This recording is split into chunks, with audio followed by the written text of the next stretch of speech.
My name's Simon Gough, I'm 31 years old.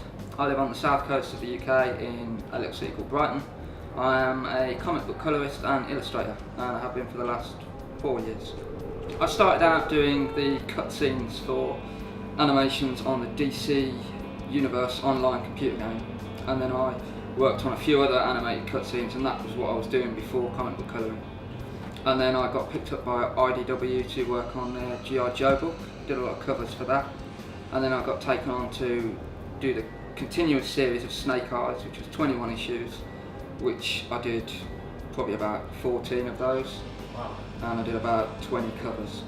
And then I was also doing the Cobra covers, and the annual covers, and ghosting for Transformers, the book.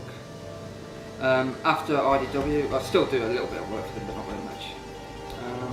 I went on and I started doing ghosting for DC's Deathstroke book, with Juan Fernandez on main colours, then me on backup. The concept itself is brilliant. The idea of this lone man and traditions and heritage and folklore and monsters, that's awesome. That's not something I usually get to work on in superhero comic books. So it was a nice departure from my usual. I mean, essentially what I'm trying to do is back up what Matthias is doing on the line work, which is fantastic. And that's another drawing point for the whole project, was seeing Matthias's work and just wanting to work on it.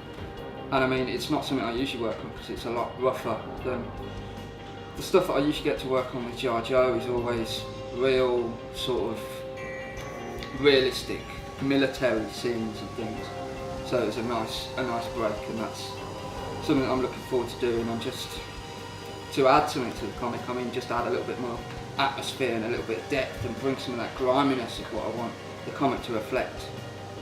In comic books, my biggest influence would be Alex Ross, because I really like the old school painted stuff like watercolours, and really building up a scene with a decent background, and just working the lighting and making everything sort of like a movie shot rather than a comic book panel.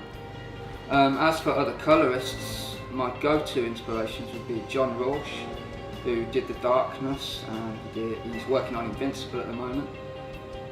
Dave McCaig, who worked on Nemesis. Sonny Gough, who worked on Superior, and Dave Stewart, who everyone knows because he's just one of the leading comic book colourists. He's a great sort of go-to source for looking at colour palettes and getting some inspiration for that kind of thing. For the book, I mean, I'm hoping to be quite diverse, to be honest. I mean, I'd like to keep the palette neutral, which is going to suit Matthias's line work really well because it's heavy blacks and open whites. So I mean, it's going to be lovely just to work in colour theory rather than rendering, which is what I usually do. With sort of the action scenes, obviously I'm going to be trying to bump it up a little bit and create a juxtaposition between these really vibrant action scenes with hyper-violence and these great sort of flashback heritage scenes talking about the mythos behind the man in the book. It sort of varies from book to book really, but this one is sort of, I've just attacked it with the idea of colour theory, with going in and making sure that the colour palette is the most important thing for the book, and that I can lead the viewer, the audience and the reader around the page basically. Anything else you want to add that we've not mentioned? No, I need a drink.